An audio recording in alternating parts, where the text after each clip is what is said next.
gonna make this video quick. This is about criticism of the self-judgment.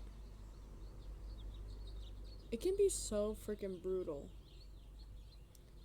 Recently, I have come to the realization that I am so critical of myself, pretty much to buffer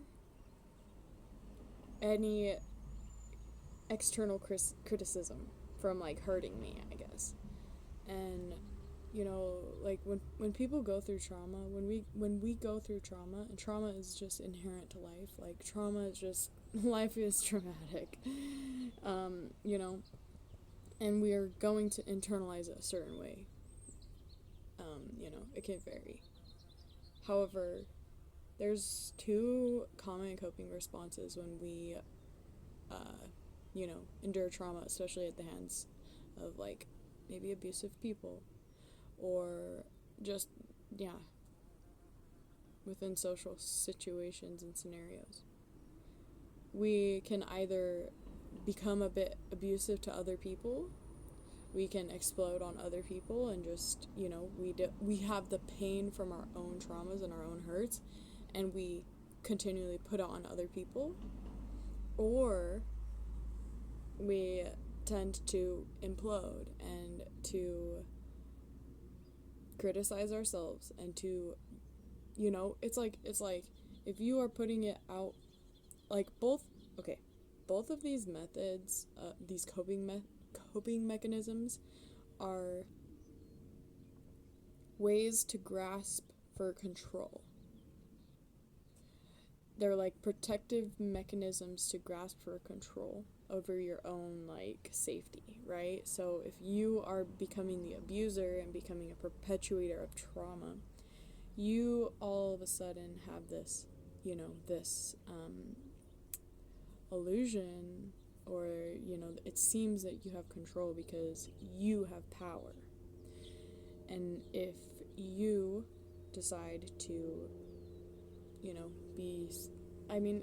I don't know, I don't think I ever made the decision to just criticize myself to protect myself, but I realized that like so many of my interactions with people over the last years have been so touched by this experience of me judging myself and criticizing myself and condemning myself, like ahead of even sharing any for example, any creations like art or music, like sharing that stuff with other people.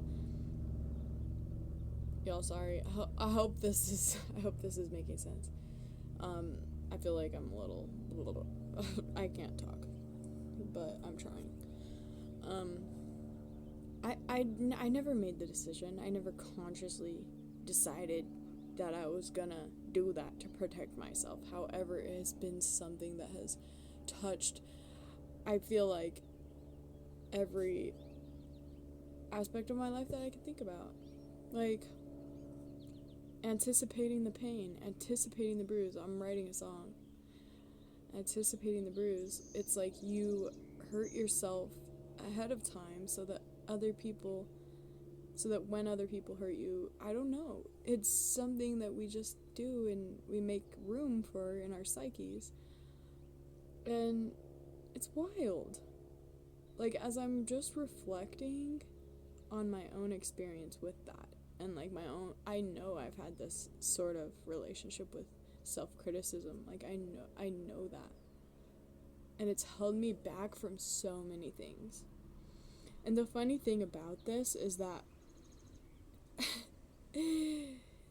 you do this to protect yourself from like some anticipated outcome that somebody else is gonna hurt you, but most of the time people probably aren't gonna hurt you. If you express something, maybe they'll be inspired by it, maybe they'll love it and appreciate it. Like, a lot of times that's the case, and sometimes they don't even care. Sometimes they don't even care.